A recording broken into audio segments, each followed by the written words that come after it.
প্রিয় দর্শক শ্রোতা বন্ধুরা, ডিবেট উইথ রানা চ্যানেল এবং নিউ বাংলা টিভির পক্ষ থেকে আপনাদেরকে শুভেচ্ছা, স্বাগতম। বন্ধুরা, ঢাকা বিশ্ববিদ্যালয়ের সংসদ নির্বাচন এবং হল সংসদ নির্বাচনগুলোতে, অর্থাৎ ডাকসু এবং হল সংসদ নির্বাচনগুলোতে শিবির ভূমিধস বিজয় পেয়েছে বলে অনেকে দাবি করছেন, কিন্তু শিবির নামে ঢাকা বিশ্ববিদ্যালয়ে কোনো সংগঠন নির্বাচন করেছে এটা আসলে সত্য নয়। শিবির নামে কেউ নির্বাচন করেনি, এটা করেছে তারা একটা ঐক্য প্যানেল নামে। বিভিন্ন মতের লোকজনকে এখানে অ্যাকোমোডেট করা হয়েছে। এটা খুব কৌশলী অবস্থান নিয়েছে তারা। এর আগেও তারা নিজেদের পরিচয় গোপন করে তারা শেখ হাসিনার বিরুদ্ধে আন্দোলন করেছে, ছাত্রলীগে ঢুকে ছাত্রলীগের নেতৃত্ব গ্রহণ করেছে। যখন বিপ্লব সফল হয়েছে তখন তারা আত্মপ্রকাশ করেছে। তো এটা জামাত শিবিরের একটা কৌশল। আর এটা সত্য যে যারা জিতেছে তারা শিবিরের লোক বেশিরভাগ, অর্থাৎ ডাকসু নির্বাচন এবং হল সংসদ নির্বাচনে যদিও স্বতন্ত্র প্রার্থীরা জিতেছে, সেখানেও শিবিরের লোকজন আছে। তাহলে এটা অবধারিত সত্য যে এই নির্বাচনে শিবির সবচেয়ে ভালো করেছে। দ্বিতীয় অবস্থানে ছিল জাতীয়তাবাদী ছাত্রদল। আর বাকি যারা বিপ্লব, এটা এই বিভিন্ন সংগঠন, ছাত্র বাম, এরা কিন্তু নির্বাচনে খুব একটা সুবিধা করতে পারেনি, একেবারেই সুবিধা করতে পারেনি তারা। অনেকে বলতে চান যে এই যে ভারতের আধিপত্যবাদ বিরোধী আওয়ামী লীগের যে ন্যারেটিভের বিরুদ্ধে মানুষের যে মনোভাব তৈরি হয়েছে, নতুন করে যে দেশে একটা জনমত গড়ে উঠেছে, সেটার প্রতিফলন ঘটেছে এই নির্বাচনে। এটার সাথে পুরোপুরি একমত হওয়া যাচ্ছে না। তবে হ্যাঁ, একটা তো অ্যান্টি ইন্ডিয়ান এবং ভারত বিরোধিতার সেন্টিমেন্ট বাংলাদেশে সবসময় ছিল, যেটা আমরা 71 স্বাধীনতা সংগ্রামের সময় দেখেছি। তখন তো আর বিএনপির জন্ম হয়নি, জামাতের জন্ম হয়েছিল। জামাত সেটা বিরোধিতা করেছিল, পাকিস্তানের পক্ষে অবস্থান নিয়েছিল, তারা মুক্তিযুদ্ধের বিরোধিতা করেছিল, মানবতাবিরোধী অপরাধ করেছে, তাদের বিরুদ্ধে মামলা হয়েছে, ফাঁসি হয়েছে অনেকের। যদিও আজকে বলা হচ্ছে সেসব ফাঁসিগুলো পুরোপুরি আইন অবলম্বন করে মেনে হয়নি, সেটা আংশিক সত্য হতে পারে। কিন্তু জামাত কিন্তু তার স্বাধীনতা বিরোধী ভূমিকার জন্য ক্ষমা চায়নি। শিবির তো অনেক পরে, তখন ছাত্র শিবিরের নাম ছিল আসলে ছাত্র সংঘ। এই শিবিরের যারা আজকে নেতা, তারা কেউ স্বাধীনতা সংগ্রামের সময় জন্ম হয়নি। অতএব এদেরকে স্বাধীনতা বিরোধী বলা, নাতিপুতি বলা, সন্তান বলা, শেখ হাসিনা যেটা বলেছেন সেটা চরম অন্যায় করেছেন। আমি যেটা বলতে চাই যে বিএনপির যে ছাত্র দলের যে খারাপ অবস্থান করলো, এটা বিএনপি যদিও আজকে ক্ষমতায় নেই, কিন্তু ক্ষমতায় আসবে একটা ভাব তৈরি হয়েছে তাদের মধ্যে যে ফিউডাল মানসিকতা, সামন্ততান্ত্রিক মানসিকতা, একটা অহমিকা বোধ যে তৈরি হয়েছে তাদের, এটা আগেও ছিল, এখন এটা বেড়েছে। বিএনপির এই জায়গা থেকে উপলব্ধির অনেক কিছু আছে। বিএনপিকে এই জায়গা থেকে বেরিয়ে আসতে হবে। মানুষ এটা গ্রহণ করে না। ছাত্রদের মধ্য থেকে, যেমন ছাত্রদের মধ্যে যারা ছাত্রদের খুব কাছাকাছি, তাদের সমস্যা সমাধানে যারা আন্তরিক, যারা নীতিনৈতিকতার রাজনীতি করে, যারা চাঁদাবাজি করে না, দখলবাজি করে না, তাদের প্রতি ছাত্রদের যেমন একটা সমর্থন আছে। আমরা দেখলাম গত বিপ্লবে শেখ হাসিনা বিরোধী যে অভ্যুত্থান হয়ে গেল, সেখানেও সেটা মানুষের মধ্যে কাজ করেছে, যে কারণে ছাত্র জনতার একটা সমন্বিত বিশাল অভ্যুত্থানের মধ্য দিয়ে হাসিনার মতো এত বড় ডাইনোসরের, এত বড় একটা দৈত্যের পতন ঘটেছে। যদিও সেখানে অনেক জীবন বিনষ্ট হয়েছে, অনেকেই শহীদ হয়েছেন, অনেকে আহত হয়েছেন, শরীরের নানা জায়গায় মাথা থেকে পা পর্যন্ত গুলি করা হয়েছে ক্ষমতায় টিকে থাকার জন্য, কিন্তু সেটা তারা টিকে থাকতে পারেনি। সেই জায়গাগুলোতে মানুষের মধ্যে যে পরিবর্তনটা এসেছে, এই পরিবর্তনটা আসলে বিএনপি উপলব্ধি করতে পারছে বলে মনে হয় না। আমাদের এক সাংবাদিক বন্ধু বলেছেন, আওয়ামী লীগ যেটা বুঝতে পারেনি, ফলে তাদের বারবার পতন হয়েছে। 75-এ পতন হয়েছে, তাদের 24-এ পতন হলো। কিন্তু আওয়ামী লীগের তো বিরাট সমর্থক গোষ্ঠী, অন্ধ সমর্থক গোষ্ঠী আছে, ফলে তারা বারবার ফিরে আসে। কিন্তু বিএনপির তো অন্ধ কোনো সমর্থক গোষ্ঠী তেমন নাই, তাদের ভাসমান ভোট বেশি। বিএনপিকে মানুষ পছন্দ করতো জিয়াউর রহমানের জন্য, একটা ভিন্ন রাজনীতির জন্য। বেগম জিয়াকে পর্যন্ত মানুষ পছন্দ করতো, কিন্তু তারেক জিয়াকে মানুষ সেভাবে অ্যাকসেপ্ট করতে চায় না। যদিও তারেক জিয়ার বিরুদ্ধে আওয়ামী লীগের ব্যাপক অপপ্রচার আগেও ছিল, এখনও আছে।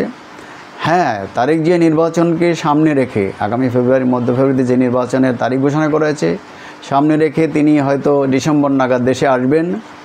সেখানে বিশাল শোডাউন করা হবে, লাখ লাখ লোক বিমানবন্দরে যাবে, রাস্তা ব্লক করা হবে, মানুষকে কষ্ট দেওয়া হবে, বোঝানোর চেষ্টা করা হবে যে তারেক জিয়া সেই ইরানের যে বিপ্লবটা হয়েছিল ৭৯-তে খামেনির নেতৃত্বে ফ্রান্সে বসে তিনি বিপ্লব করেছিলেন, তার মতো করে দেশে এসে সে একটা বিরাট তার অবস্থান দেখাবেন।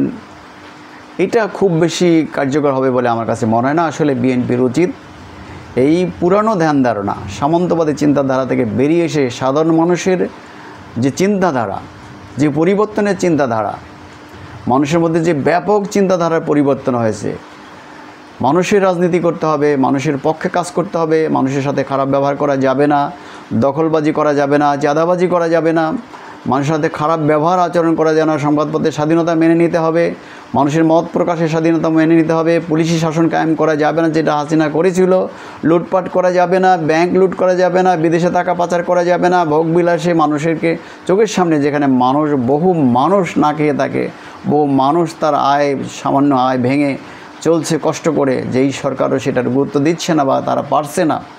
বিএনপি যদি একই ভুল করে, বিএনপি কিন্তু আগামী নির্বাচনে জামাত এই নির্বাচনের উপর ভিত্তি করে তারা জিতে যাওয়ার যে চিন্তা ভাবনা করতেছিল, বহুদিন ধরে তারা এসব পরিকল্পনা করছে, সেটা খুব একটা কাজ হবে না। কারণ আসনভিত্তিক যে ভোট, আসনভিত্তিক যে জামাতের অবস্থান বা ইসলামী শক্তিগুলির যে অবস্থান, তারা কিন্তু এককভাবে নির্বাচন করলে কিংবা ইসলামী শক্তিগুলো যদি নির্বাচন করে, তাহলে সেক্ষেত্রে বিএনপির বিপরীতে তারা খুব কম সংখ্যক আসনেই জয়লাভ করবে। কিন্তু এক্ষেত্রে বিএনপির আত্মতৃপ্তির ঢেকুর তুলে চুপ করে বসে থাকলে হবে না। বিএনপির, আমি বারবার বলছি, বিএনপির এই সামন্ততান্ত্রিক যে চিন্তাধারা, তাদের যে অহমিকা, মানুষের প্রতি তাদের মমতার যে অভাব আমরা লক্ষ্য করছি, পেশার লোকজনের প্রতি তাদের মমতার অভাব লক্ষ্য করছি, শুধু গুটি কয়েক লোককে তারা গুরুত্ব দিয়ে সকল কিছু নিয়ন্ত্রণ করতে চায়, যেটা বারবার বলছি। এই সামন্ততান্ত্রিক চিন্তা থেকে বিএনপিকে বের হয়ে আসতে হবে, তা না হলে আওয়ামী লীগের মতো বিএনপি বিদায় হয়ে যাবে। আওয়ামী লীগের ব্যাপক সমর্থনের কারণে আলাদা একটা ন্যারেটিভসের কারণে তারা হয়তো ফিরে আসবে অচিরেই বা একটু সময় নিয়ে, কিন্তু বিএনপির কিন্তু ফিরে আসার সম্ভাবনা খুব কম হয়ে যাবে। সেখানে বিএনপির জায়গাটা অন্যরা দখল করে নেবে। অতএব বিএনপির এই জিয়াউর রহমানের সৃষ্ট রাজনীতিক যে ভ্যাকুয়াম, সেটাকে ধরে রেখে সামনে আগানোর যে চিন্তাধারা তাদের ছিল, সেই জায়গায় যদি তারা ভুল করে, তাহলে বিএনপি আবারও মুসলিম লীগে পরিণত হবে এবং বিএনপির অস্তিত্ব বাংলাদেশে থাকবে না। এদেশের মানুষ কিন্তু পরিবর্তন চায়, দেশের মানুষ ইতিবাচক পরিবর্তন চায়, তারা তাদের ভাগ্যের উন্নয়ন করতে চায়, স্বাস্থ্যের উন্নয়ন করতে চায়, শিক্ষার উন্নয়ন করতে চায়, তারা তাদের অর্থনৈতিক অবস্থার বিশেষ করে উন্নয়ন করতে চায়, কর্মসংস্থান চায়। এই জায়গাগুলো যদি সুন্দরভাবে বিএনপি কেতাবি কথা না বলে, বাস্তব অবস্থা আমরা দেখছি যে বিএনপি এখনও সেই বাস্তব অবস্থায় নেই, তারা একটা ন্যারেটিভ তৈরি করার চেষ্টা করছে, কিন্তু মানুষ সেটা গ্রহণ করছে না। যদিও জামাতের বিপরীতে বিএনপির অবস্থান এখনও অনেক ভালো, কিন্তু তারপর আমরা বলছি এই অবস্থান বিএনপি থাকবে না। জামাত আরও ভালো করবে, তাদের যে পরিকল্পনা, তাদের যে চিন্তাধারা, তাদের যে ডেডিকেশন দলের প্রতি তাদের, সেটা কিন্তু তারা আরও ভালো করবে। বিএনপির দুর্বলতাই তাদের জন্য সাফল্য বয়ে নিয়ে আসবে। অতএব বিএনপিকে যদি এটা মূল্যায়ন না করে, বিএনপি যারা বুদ্ধিভিত্তিক জায়গায় আছেন তাদেরকে যদি মূল্যায়ন করা না হয়, তাদের দ্বারা সভা সমাবেশ সেমিনার বক্তব্য, তাদের সমস্যাগুলি কোথায় সেগুলি যদি তারা শর্ট আউট না করে, মূল্যায়ন না করে, তাহলে বিএনপি অচিরেই বিনষ্ট হয়ে যাবে। বিএনপি ক্ষমতা এবারে আসলো, তারা ক্ষমতা ধরে রাখতে পারবে না এবং সেই পতন তাদের আওয়ামী লীগের মতো হবে। এবং আওয়ামী লীগ, আবারও বলছি যে আওয়ামী লীগের বিপুল সংখ্যক পাগল প্রায় জনগোষ্ঠী তাদের সমর্থক আছে, তাদের কারণে আওয়ামী লীগ বারবার ফিরে আসে অনেকগুলি অপকর্ম করার পরেও, এবং অপকর্মের জন্য ক্ষমা না চাওয়ার পরেও বিএনপির কিন্তু সেই অবস্থাটা খুব সুন্দর হবে না। নেগেটিভ বিএনপি ভোটে বিএনপি ক্ষমতায় আসবে, দেশ চালাবে, মানুষের সাথে যাতা বিহেভ করবে, মানুষের কোনো কল্যাণের কথা চিন্তা করবে না, দখলবাজি করতে থাকবে, চাঁদাবাজি করতে থাকবে, টাকার পাহাড় গড়বে, বিলাসী জীবনযাপন করবে, অন্য মানুষের দিকে তাকাবে না, গরিব মানুষের দিকে তাকাবে না, বোকানাঙ্গা মানুষের দিকে তাকাবেই না, পাশের গরিব দরিদ্র মানুষের সাথে ভালো ব্যবহার করবে না, তাদের সাহায্য সহযোগিতা করবে না। এই জায়গাটায় বিএনপিকে মানুষ দেখতে চায় না। অতএব এটাই ভুল করলে বিএনপি কিন্তু চরম মাসুল দিতে হবে।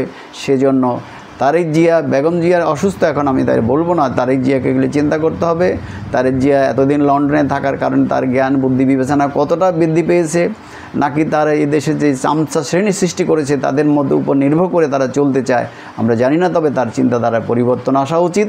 সেই পরিবর্তন শুধু চিন্তাধারায় আসলে হবে না, সেটা বাস্তবায়নের জন্য সমাজের বিভিন্ন শ্রেণী পেশার মানুষের মধ্য থেকে যারা বুদ্ধিবৃত্তিক চিন্তা করে তাদের মধ্য থেকে নিয়ে কমিটি করা, আলোচনা করা, যেটা জিয়াউর রহমান করতেন এক সময়, সেটা তারেক জিয়ার যদি সেই জায়গায় জ্ঞানের জায়গায় বুদ্ধিবৃত্তিক জায়গায় তিনি পৌঁছে থাকেন, সামান্যতম তার উপদেষ্টা যারা আছেন তারা যদি তাকে সেই বুদ্ধি দেন, উনি যদি সেটা গ্রহণ করেন, তাহলেই কেবলমাত্র বিএনপির বাঁচার রাস্তা আছে। আদারওয়াইজ বিএনপিকে কিন্তু আওয়ামী লীগের মতোই বিদায় নিতে হবে এবং সেটা হবে অত্যন্ত করুণ বিদায়।